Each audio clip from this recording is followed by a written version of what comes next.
Welcome back to Thompson to Clark. It is the last week of regular season baseball, and for the Giants, the last week of the season until spring training of next year. So we will. You're saying it's over? We don't have a chance. Well, I mean, it's just classic Giants, right? To all of a sudden sweep a playoff team after the season's already over. Unbelievable. Where was that fire during the season? Come on. Yeah, but then you also have to turn around and wonder: are the Royals pretenders now? I mean, what's going on? That was my main takeaway. Is okay. Yeah, they're not legitimate. 1 run in 3 games for a playoff contending team. I mean, if you're a Royals fan, you're feeling that one. You're like, our team is not ready, man. Yep. I know. I hear you. And look, they are technically they're young, right? They should be going through these kind of these ups and downs. Bobby Witt Jr., like he's growing into that role as being the man on that team. So before we talk about the rest of the season, I did want to allow Brad to cheer, to be happy for his football team, because the first 2 weeks of the season was not very happy for him. But when you beat the 49ers and you're a Rams fan, that's almost like 2 wins in itself. So I wanted to allow Brad to, kind of pat the back a little bit of his football team. They handled. Look, I thought the 49ers were going to win, but I thought it was a disappointing performance. I thought there was an outside chance that they were just going to kind of let the game slip away. And they did. If you're a Rams fan, you could say that they took it away. But man, you guys got the W. I wouldn't say we took that one away. I think that was one where both teams were trying to give it away at some point, and we tried to give it away in the first half. You tried to give it away in the second half, and it was just, it was one of those games where I think, what was it? Where luckily that one turnover got overturned, but I think you guys were up like 21-7 or something. Was it 21-7 at one point? I think so. I think it might have been. I think it was 21-7 at one point, and I think we were just about to turn over the ball, and it got overturned, and the Rams got the ball back. But I think I texted you guys, and I was like, I think I need a beer right now. I think I need to watch something else. I need to do something else at this point. But I hung in there, and I thought, I just want to watch my team fight. I'd rather have a win than a valiant effort. And so to get like both was kind of fun. But both teams are 1-2. We got to remember that both teams are 1-2. They're fighting massive injuries at this point. And the Seahawks are 3-0. Geez. Well, that's the thing, is the Seahawks are cruising along. The post Pete Carroll era, the last couple of seasons has been pretty nice for that team. Because he retired 2 years ago, right? This is the good question. No, maybe it was last year. I want to say it was actually really, really close. But yeah, and then Arizona still doing some things. They got beat yesterday, I think, but they trounced the Rams 2 weeks ago. Weird division. It's going to be one of those divisions that's probably going to be a battle down to the end. If the Rams could get healthy, if the Niners can get healthy, I mean, the next time they play, that could be I'd much rather see both teams battle with all their weapons. I don't think the Rams have the defense to fight yet. I think they're starting to gel. Second half yesterday was much better, effort wise and scheme wise than it was in the first half. And then it was all of the last game against Arizona. And then they gave up, quite a bit of rushing yards to the Lions in the first game. So, the Rams have 2 losses on the season, one a blowout, one in overtime, and the other game was a win with 2 seconds left. So, I mean, it's just anytime in football, you only have 17 games. Yep. You only play 1 game a week. So anytime you can get a W, you just kind of cherish that. Like, I don't give a crap how we got it. It was, it was nice to get it. And then worry about next week. So, yeah. Yes. So we're going to talk baseball right now in a couple seconds. I just want to say one thing, because we are a Bay Area sports network. The latest on the 49ers, which I already wrote about and is on the website if you haven't checked it out yet. The Javon Hargrave, who is a starting defensive lineman and who had a sack on Stafford. He kind of had the full body like Oh, big one. out on Stafford. He's out for the season. He has a partially torn tricep, and just announced today he's out for the season. Brock Purdy's dealing with a back injury, but it doesn't sound too serious. But you never know with back, because back is always crazy. Go do some Pilates, Brock.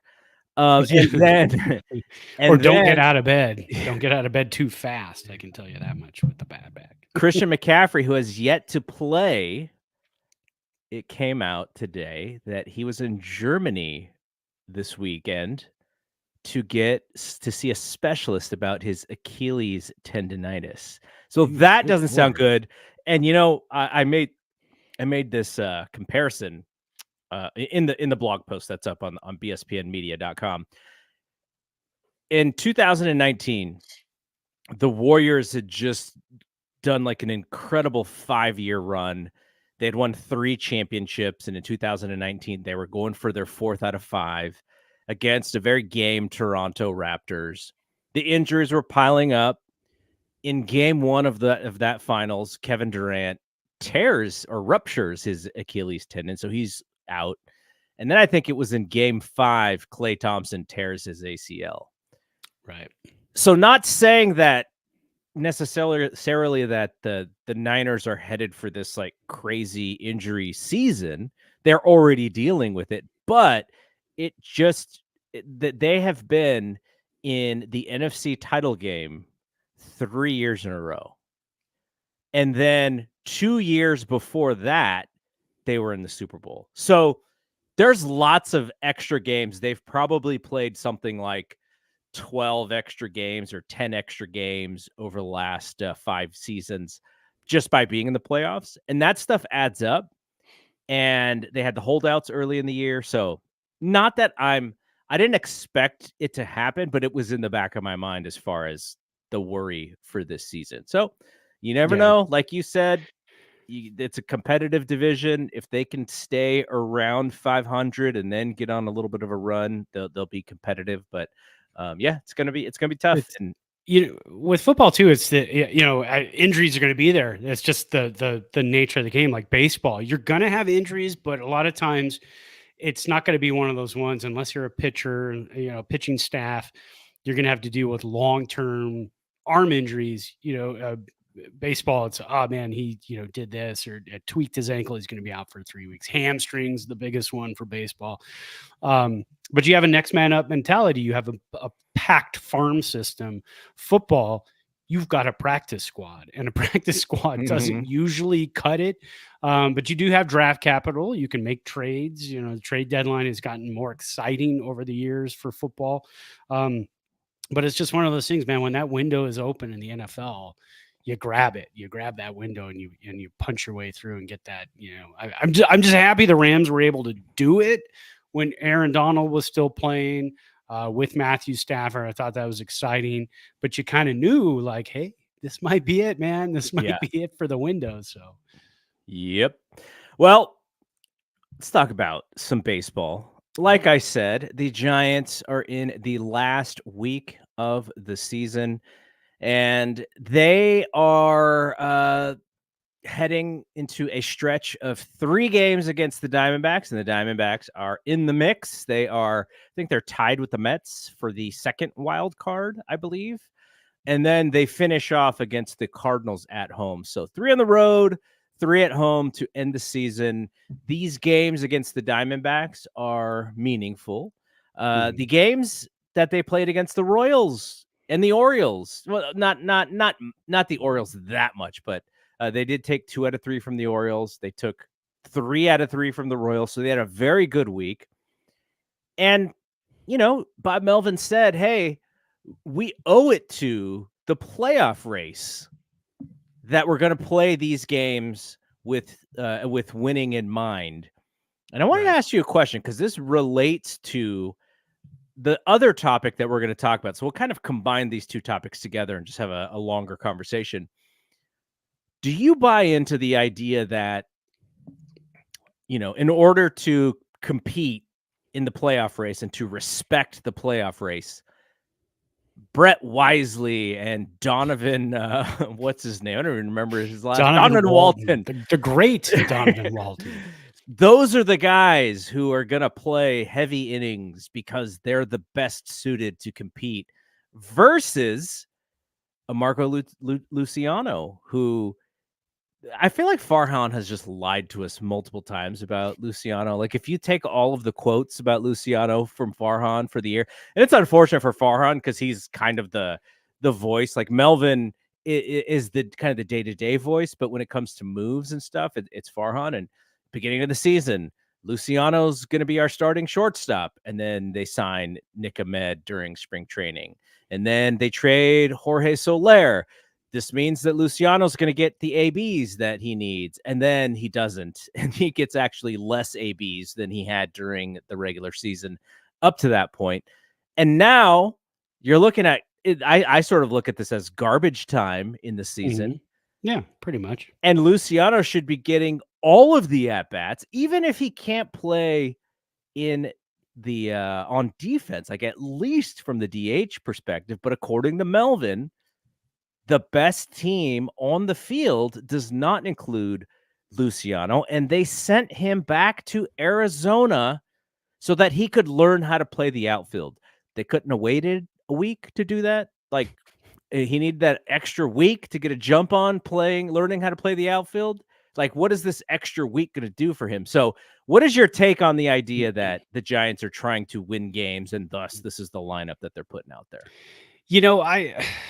I thought about this one long and hard today, and I've been thinking about it for the week too. It's kind of one of those things. First off, if we haven't learned anything from Farhan, at least we've learned that this guy is a psychiatrist's dream. He's one of those guys. He doesn't say much, but when he does say things, he just talks and he says too much and he reveals too much that may not end up being true in the long run. And we've kind of seen that from Farhan over the years. Yeah, Marco Luciano is our starting shortstop.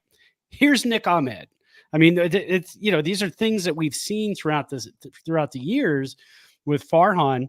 But I have thought about this with Luciano, and you do have a point. I didn't really think about that a whole lot. Only 1 week left. What's the point of sending him down to Arizona to work on being an outfielder?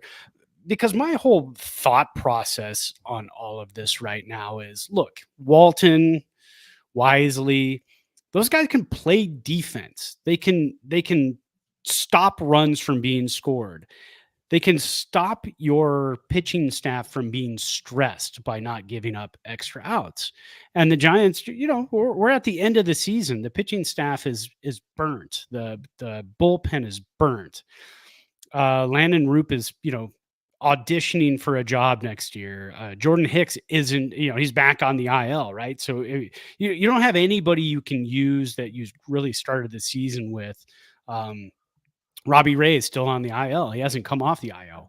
So you're just kind of saving your pitching staff a little bit, saving their ERAs. I mean, you got Blake Snell who's going to be going, although errors don't affect ERA. I know that. But again, they don't have to throw extra pitches. They don't have to get extra outs. Luciano does not have a position. He is not a position player at this point in his career. He's had enough opportunities in AAA to learn to play second base. Didn't happen. Came up, tried to play a little bit of second base, with the big club. Didn't happen. Started the season at shortstop. Wasn't happening. Played some shortstop down in AAA. Also wasn't happening. So at this point, you have to say, look, is he going to be a starter on this roster next year in the lineup opening day? Or do we have to say, look, we also need to showcase this guy? Because if he can hit a little bit and play outfield, he's going to be a trade piece. And the Giants do need trade pieces. They need highly touted prospect trade pieces who have a position. I mean, if Luciano is up with the club and he's hitting, 290 with an OPS of 900, the Giants are going to find a spot for him. It's going to be DH. It's going to be put him at second base, let him give up, an extra out, and then he'll get us 2 or 3 ribs this game or over this series and make up for it. But he's not doing that right now. The problem is when you look at Marco's numbers, lifetime in the minors, he's played 375 games. He struck out 428 times in 375 games. This season with the Giants up at the big club, he's played in 27 games. He's struck out 28 times and walked 5 times. His OPS is 562 in the bigs. His OPS has not been above 789 since 2022 when he was playing rookie ball with the Giants black team. Yeah. So that tells you the OPS isn't there. The fielding isn't there. They're desperate to try something to get Luciano to where he needs to be, the highly touted prospect. I mean, we're trying to, fans are trying to make, an Aaron Judge out of a Gary Brown. It's not going to happen. I mean, right now, Luciano is not even in the middle of those two guys. He's kind of on the back end, closer to a Gary Brown at this point. So yeah, I'm fine with sending him down. Look, you got to send messages to the guy that you got to do something somewhere. We're giving you opportunities. And I know everybody says, hey, he didn't play enough. He didn't get enough chances. When you look at his, his game log, he has played in quite a few games over the past couple of weeks. And there was an 0 for 4 with 3 strikeouts. There was an 0 for 3, a couple of 0 for 3s with 2 strikeouts. Yeah, I mean, that's not doing anything. And yeah, I think I'd rather see Walton or Wisely play at this point. And I'd rather see Luciano get his chops, start early. There's got to be a great offseason plan for him. I mean, there has to be, because you got to get this guy either a showcase for a trade piece or get him up to the majors and let him play every day. Okay, here's a question, because I very much understand what you're saying. And some of this could definitely be that they don't want to expose him. Right. That he's just going to fail. We're going to save him from failing. They have absolutely tanked his value. Yeah. Oh, for sure. Because if you thought that, like, let's say they did think that, you wouldn't have had those quotes that Farhan made unless he thought there was possibly a trade out there in the beginning. And by saying Luciano's going to be the starting shortstop, that should enhance what his value was at that time. Yeah. The problem for me is the yo-yoing feels like they didn't really have a plan. I am not sure, and there are things that are happening on that team day in and day out that you and I can't really see. And maybe there's something where they were going to do X, and then something else happened that made them pivot from the plan.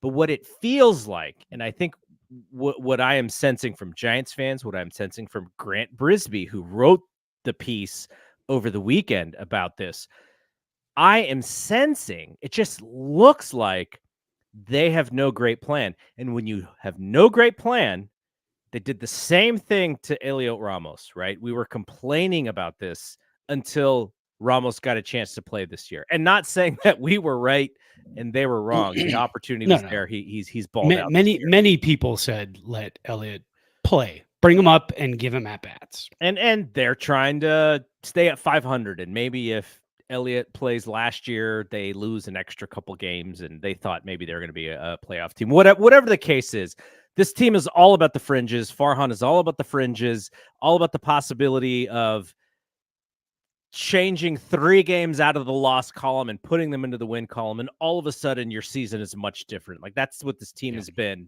since Farhan came on. But the plan on handling Luciano, it just did not seem solid. And we are sort of seeing this, and I have a little bit of worry about Bryce Eldridge too, because the idea, it seems less with Eldridge especially, it seems less about letting him continue to get those ABs and gradually go up. And it's more about, let's see what he can do at this level. Let's see what he can do here. Let's see what he can do here. And I understand the temptation to do that. This dude is like 19 years old and he's getting hacks at AAA. Yeah. And I would like personally, I would rather see those glowing prospect reports come next year about how he dominated AA and then throw him into AAA once the season starts. But Yeah. now we'll see. I mean, maybe a week of ABs is not even a big deal, but it just seems like they're trying to experiment so much to get data to see if it meshes with what they think is happening. And I almost worry that that is a bigger problem than anything. It's like, we saw last year.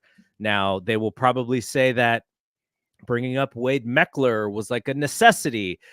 There had to have been 4A center fielders hanging out that you could have put on the 40 man, but maybe they didn't want to lose one specific middle reliever, because like Right. just some of these decisions that they make, they don't seem to be made with a big picture in mind. It seems to be made kind of like at the last minute.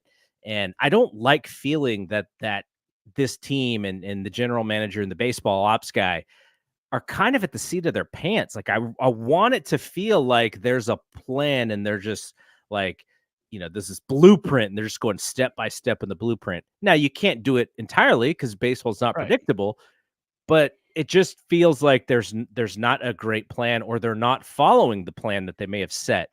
What do you think about that argument?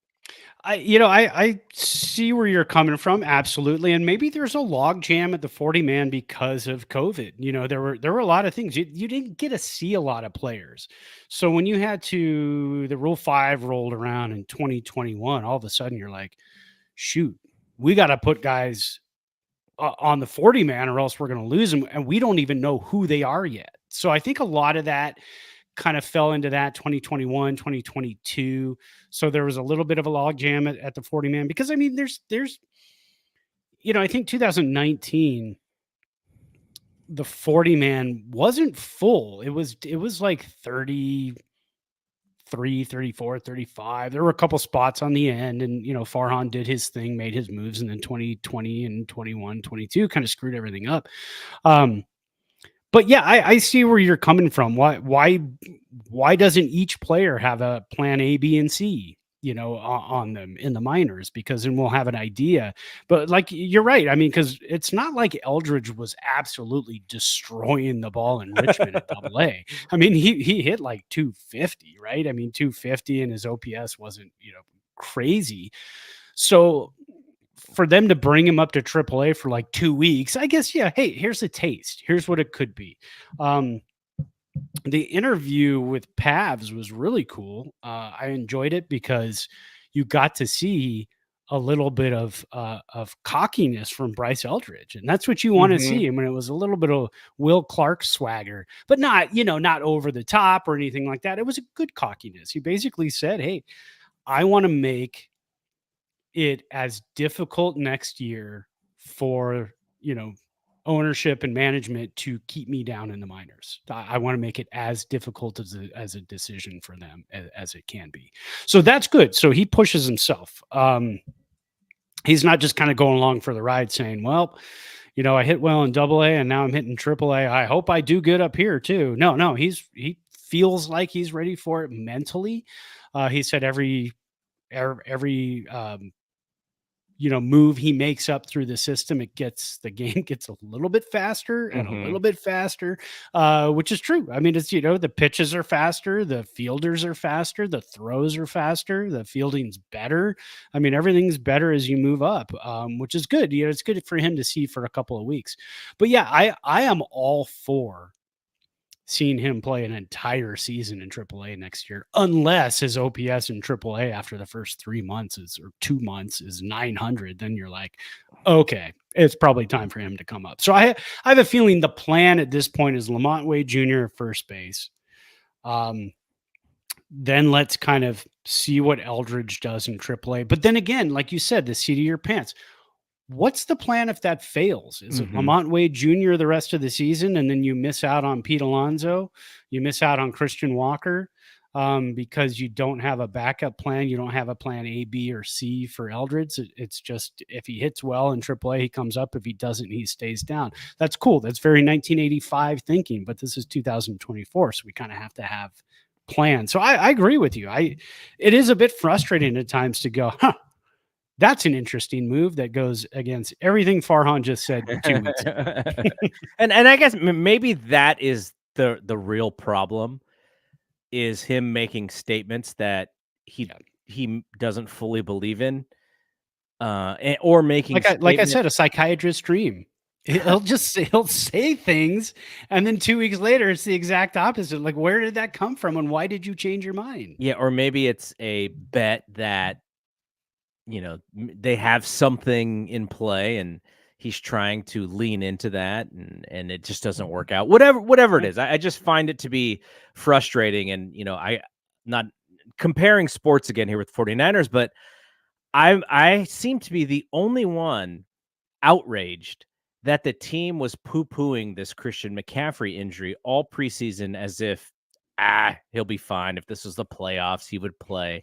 And I'm like, then it turns out that he's actually really injured. So you basically lied to the fans, probably because you didn't want the rest of the league to know that he was hurt, or or it just got progressively worse. I will never know.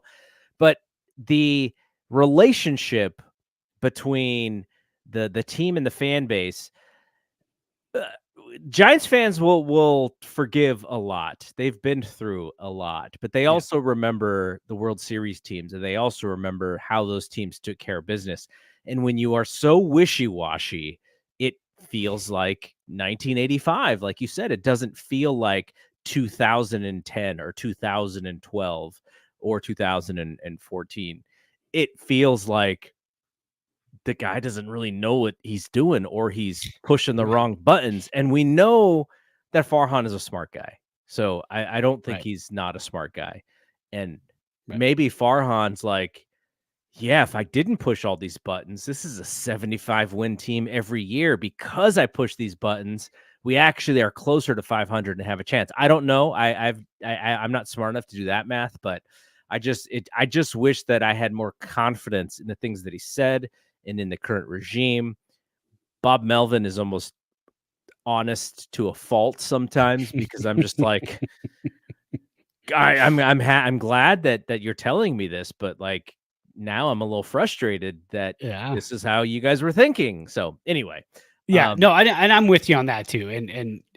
Yeah, I'm an optimist, so I really do think if Farhan was a little more conservative, um, maybe this, like you said, maybe we're watching a 70 win team, a 75 win team, when we're sitting here going, oh God, why didn't he bring up Ramos earlier? Why didn't he do this? Why didn't he do that? But yeah. yeah. What was your takeaway from this week in Giants baseball? Were you like, you know what? They're showing some good things, or were you like me? And I will admit, this is a very negative way to think. I'm just like, of course you're winning when it doesn't matter. Like, that's just what you guys do. Like, what was your take on the whole week? Yeah, I loved it, man. Hey, the Giants go on a tear. I like it. I don't care when it is. It's fun to watch. You go 5-1 against contending teams. That's fantastic. Now, if they can keep it going against Arizona, awesome. And then if they can finish out strong against St. Louis, awesome. I mean, the Giants would finish now. And last week, what did I say? They had to finish. It was like, oh, I can't remember. It was like 13-3 or something. Well, now they only have to finish 4-2 or better Yeah, to and they'll finish be 500 500. or above. So, they've been playing good baseball. I like it because for me, in our chat group, I've been saying this too. It's a preview for me for what we might get next year. What kind of Giants baseball might we get next year? A little bit faster, uh, good pitching, strong bullpen, some good defense. When you start to think about the pieces you get back, although you're losing, I get it. You're losing Snell. Conforto was on a tear. You're losing Conforto. You're losing Snell.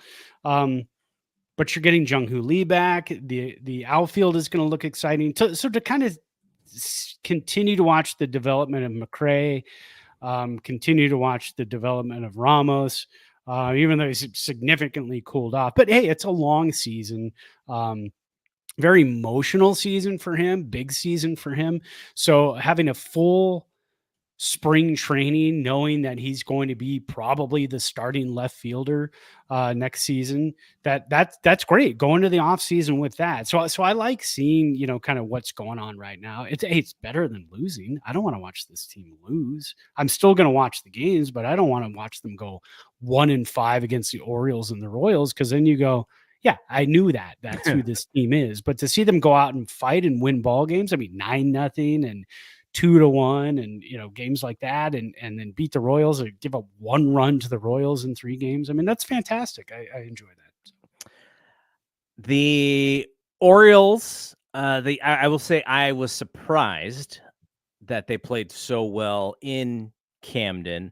I always remember Camden for the 1993 All-Star game. Oh yeah. Because this was the Bonds year, right? His first year with the Giants, and he's the highest vote getter for the All-Star game, and then he goes bonkers at Camden. I always remember Camden for that reason, and then I go, wait a second, Camden is like an old park now. Like, it's very old. Yeah, like, it's like over 30 years old. When I think of it still as like, oh, that new park, Camden. It's not called Camden anymore, is it? What do they call it? Oh, is it just Orioles Park now? At Camden I think it's Yards still Camden Yards. Okay. Yeah, I think it's still Camden Yards. And that's the one, that's the year too, the home run derby where Griffey hit the warehouse. Mm-hmm. Or it would have hit the warehouse. I think it hit something in front of it. They had some, makeshift stand set up or something, with celebration out there because it was All-Star weekend, and it hit something, and it would have hit the warehouse. And remember, we watched Cal Ripken Jr. break the streak there in 1995. I mean, That was awesome. And so, yeah, that's how old that ballpark is, but it is still one of the really best ballparks. Oh, and then they're showing them making the crab. Yeah. Steamed crab and everything. I would go there just for that. Holy moly. Yeah, I would love to go there one of these days. That'd be a fun park to check out. Though when I retire, we're going to be making some baseball trips. We've talked about this. Yeah. Trying to do like a road trip a year of going to like a park that we've always wanted to go to. Yeah, be awesome. I guess we do have to talk about this. Shohei Ohtani. 50-50. We don't have to, but yeah. We are absolutely 100% Dodger haters. Yes. We have made that known. We do not like them in any way. No. Shohei was dead to us when he signed with the Dodgers. But we are also baseball fans, and to do what he has done with 50-50 is amazing. Now, there's going to be some people who go, "Hey, but the bases are a little bit bigger." How many? I'm ready for the piece that examines like every single one of his steals, and it's like doing like the. So this wouldn't have been one. Yeah, this would have. He really only had 37 stolen bases. He would have been caught 25 times with the old bases. It is amazing, right? Like just the idea of 50-50, 40-40. Now, when we were younger, 1988, I'm like 12 years old when Jose Canseco goes 40-40. And then you hear Willie Mays going like, if I knew 40-40 was a thing, I would have done it every year. Like, what's going on here? He would have done 50-50. Yeah. So, but 50-50, like it has been since 1988. That when the first person, Jose Canseco, did 40-40. I know Bonds did 40-40. Did A-Rod also do 40-40? Oh, I know Acuna. I'm not 100% sure. Acuna did 40-80. Yeah, Acuna's a ridiculous season as well. But 50-50 is pretty special. And to see Ohtani, to see what Judge is doing, crushing the baseball. Judge has got like an outside shot of getting to 60 again, but he's going to have to get on a crazy tear this last week of the season. The MLB has got to be salivating for the possibility of Yankees-Dodgers. Oh, 100%. Yeah, I mean, that's... And hey, you know what? As a baseball fan, I want that too. I want to see Dodgers pitchers face Soto, Aaron Judge. We're going to be the biggest Yankees fans. Oh yeah, 100%. I get to buy a Yankees hat. No, that's if the Dodgers make it that far. Ooh, Yeah, I know. We have to see the I original. mean, losing Glass now. Yamamoto is back, but he's still on a pitch count. I guess like Kershaw's going to start in game 2 of the playoffs. Like Walker Bueller is going to be starting game 3. That's rough for them. I don't know. Yeah, that's Like bad. Dave Roberts has got to be just like in a no-win situation with his pitching staff because the Oh, yeah. fans are going to blame him, and they're going to blame like how the Dodgers kind of bring pitchers through the farm system. They're going to blame those people.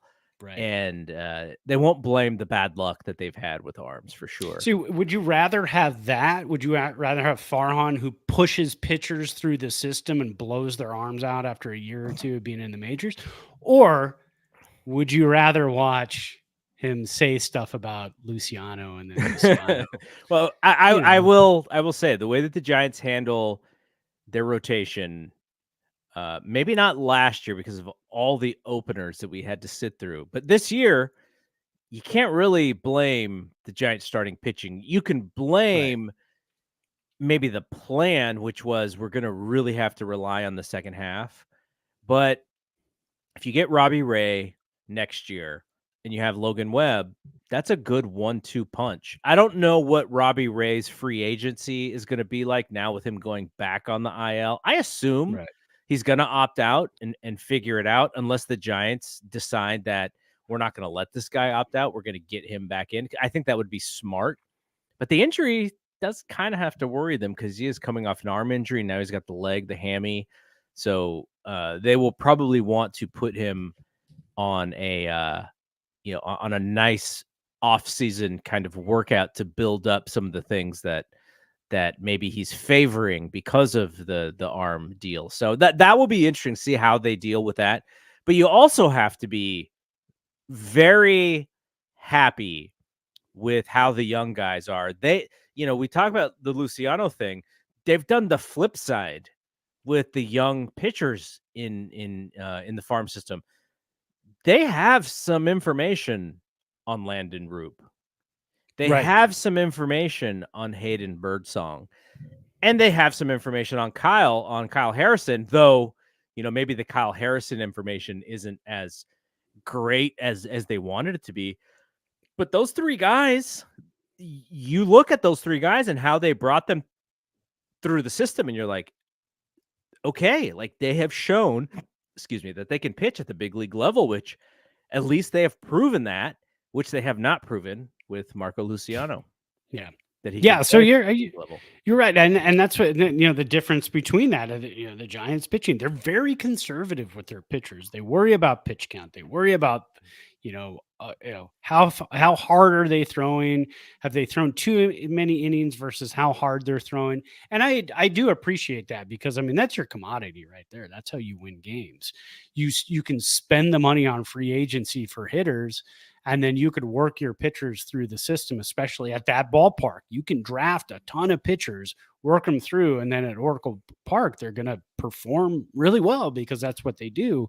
That's how you do it at Oracle Park. But yeah, I think it's going to be an interesting playoff series. They're still, the American League wild card still not fully decided. National League wild card still not fully decided. So I'll definitely have my eye on some of those games this week. I pulled up the 40-40 club because we were talking about that. I want to go through the names in the 40-40 club. There's only 6, right? Oh, that's more than I even realized. Yeah. So the first 40-40 guy, Jose Canseco, we know that 42 home runs, 40 stolen bases, 151 games to get there. Barry Bonds did it in 1996, 42-40 also. 158 games to get there. A-Rod, 1998, when he was with the Mariners, 42-46, 153 games to get there.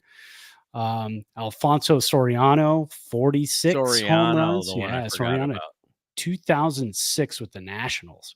46 home runs, 41 stolen bases, took him 147 games.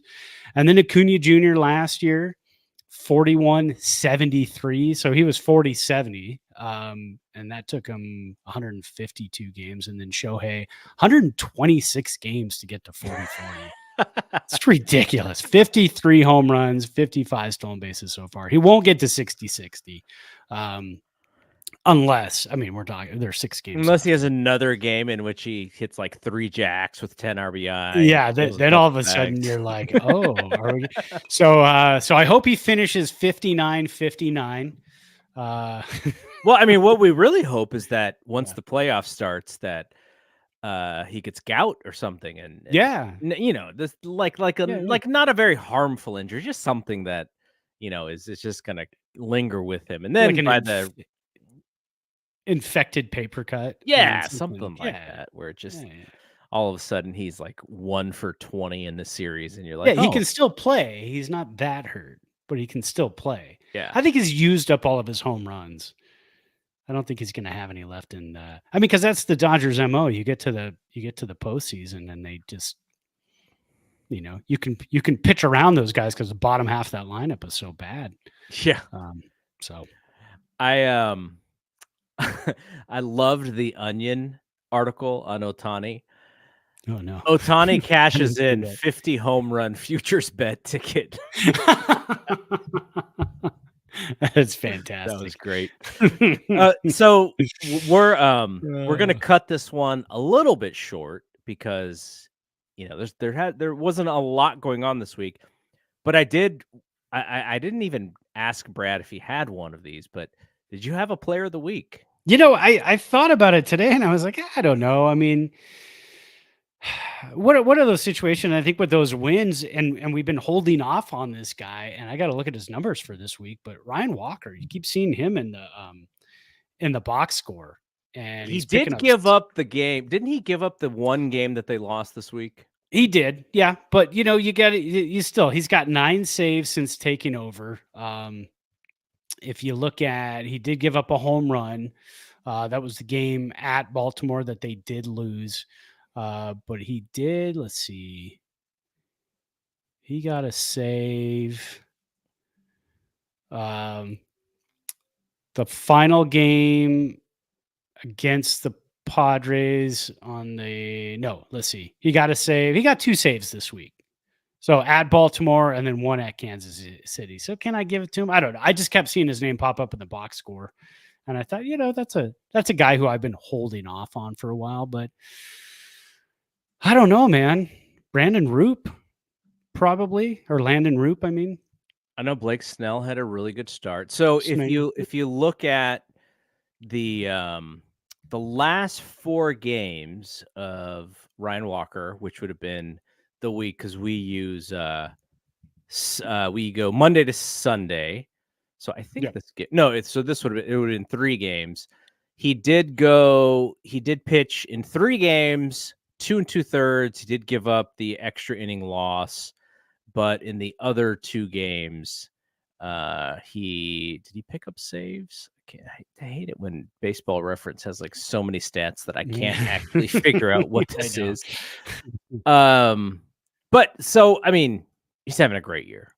Why Yeah. don't we just give it to Snell? I just Let's feel give it like you can give yeah. it to Snell because he's dominant when he's out there. Like, imagine the Royals are like fighting for their playoff hopes, and they're like, how do you guys have Blake Snell coming at us? Like, it's Yeah, like not fair. exactly. And he's Yeah. like, oh yeah, I'm only gonna throw 6 innings, but 12 strikeouts or whatever it was. So why don't we just give it to Snell? Snell's had a fantastic second half of the season. And let's end with this question. Okay.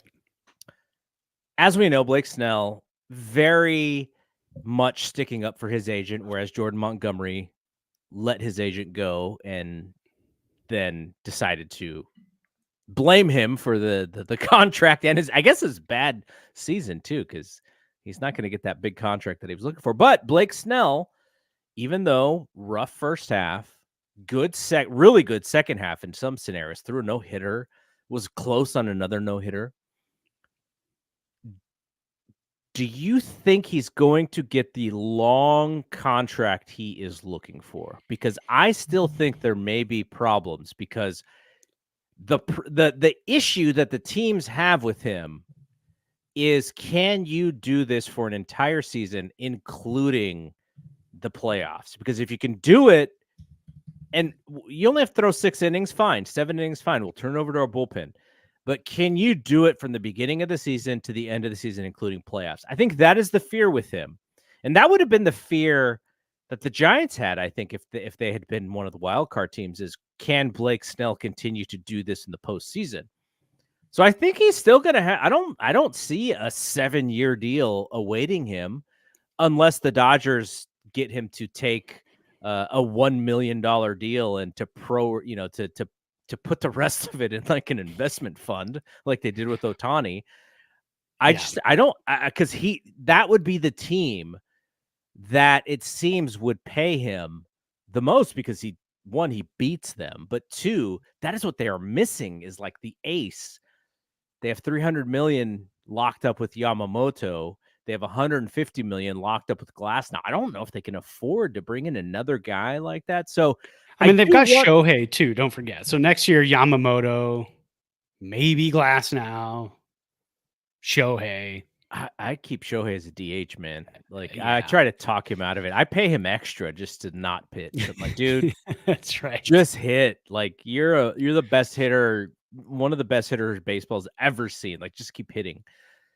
But like, that's got to be a question, right? Do the Giants now all of a sudden have a little bit of leverage, and is it possible that Blake Snell could be re-signed? Okay. So he's going to turn 32 in December. So he's going to play the entire season as a 32-year-old next year. So any kind of 7-year deal, like you said, I think it's kind of out the window. Would he be happy at this point to say, look, I'll take a 5-year deal? Because at that point he'll be 37 when the deal ends. 2, 3, 4, 5. Yeah. What if Farhan is just like, YOLO? You guys might fire me next year. I'm just signing Blake Snell. It's not my money. Yeah, I mean, for a 5-year, I would take him on a 5-year deal, because again, last year of his deal, he's 36 years old, a free agent at 37. At that point, you're kind of towards the end. If you're a pitcher, you're looking towards retirement. You're looking and saying, look, I'm turning 37 next year. Maybe I pitch 1 year in Seattle, because that's my dude's just going to become a closer. He's going to do the smolts. Like, at the end of his career, he's just going to be like the lights out closer. But he walks too many people. That's actually true. He's got to attack the strike zone. So, his pitch repertoire and the way he attacks people, it is not necessarily in the zone. Everything's deceptive in the zone. It's kind of like Lincecum in a way. Yeah, absolutely. Everything falls out of the zone, so he's going to get people to chase. That's his MO. So yeah, I think he can continue to do that. I think he becomes more Maddoxy as time goes on. Starts to kind of soft some of his stuff, come at you a little weird with an arm angle, try to hit some corners, trying to get you to, hit some of the softer stuff just off the plate. And then throw a Bumgarner 91-mile-an-hour slider at your feet. But I don't know. I mean, I think the Giants can give him 5 years. I think if anybody gives him 6 or 7, I don't think the Giants are going to even bother to match that. I mean, to the Yankees, they're going to lose possibly Garrett Cole. Are they going to say, well, we're losing Garrett Cole, but we can go after Blake Snell? He's going to be less money. Is Garrett Cole even going to be more money? Or, do the Dodgers have their sights on Cole? So that, I mean, there's a lot of intrigue in this offseason, because again, the Dodgers have already spent a ton of money. Yeah. Can they spend more? Yeah, absolutely. They can spend more. Especially if they do not win the World Series this year. There's a chance they go cracking that checkbook and going after it. Because again, if they win the World Series this year, then they say, well, look, we won the World Series. We have all of our guys coming back, and Shohei is going to pitch, and Yamamoto is going to be healthy, and Glasnow might be healthy. We can add a pitcher that's not a Garrett Cole or Blake Snell. We can add just, another 5th starter, 4th starter, 5th starter, 6th starter. I forgot about Jack Flaherty. And Jack Flaherty too, but he's is he going to be a free agent? I can't remember. Or does he have a year of control? I think he might be free agent. I don't remember. Yeah, exactly. So you got him. He's going to be out there too. That's who I wanted the Giants to trade for at the trade deadline, was Jack Flaherty. I like his makeup. I like his pitch repertoire. So yeah, I'd like to see Jack Flaherty in a Giants uniform as well. Can the Giants get Jack Flaherty and Blake Snell, and then forget about the offense and say we'll just roll out what we've got because we've got Jung Hoo Lee coming back, Elliot Ramos, a year older. Chapman signed, we got him, and then maybe get a couple of bit pieces here and there, and then they go like Jack Flaherty and Blake Snell. I mean, yeah, they you could. know how they can do it. They can get Flaherty and Snell if we get Yolo Farhan. If that is his mentality, Yeah. like, hey, it's YOLO time. You guys are gonna fire me anyways. Then we can get both of those guys. Yeah. Does Farhan even back? That's a discussion maybe for next week. It sounds like know, it sounds like it's probably less than 50-50 at this point, which is kind of interesting how that changed yeah, all of a sudden. And we talked about this last week, the Buster Posey influence and what that right. means. And Sure.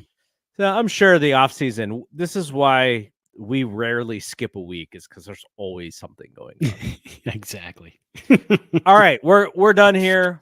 We'll be back next week to talk about the end of the season, and I imagine I think the end of the season presser with Farhan and probably Melvin will be on the Monday after the season is over, but I'm not sure. So if that does happen, we will probably have some 411 on that, and we can talk about that. But Sure. look, if the Giants get to 500, they may have to bring Farhan and Melvin back and just be good. Like, this might have to happen. Just like, hey, this is a 500 club. We got Jung Hoo Lee healthy next year. Yeah. Bring in some pitchers, see what he could do.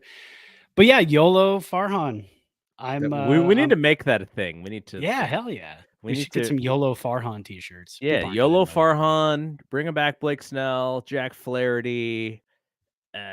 I had talked to my buddy who's a Mets fan. He doesn't think the Mets are bringing back Pete Alonso.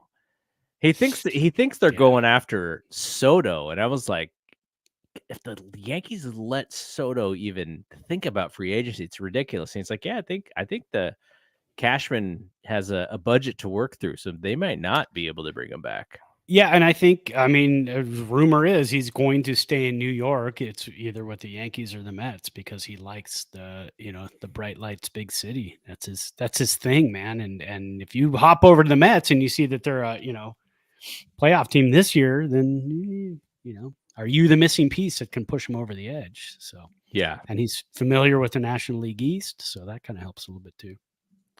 Yes. All right. Yeah. Exactly. From the Washington days.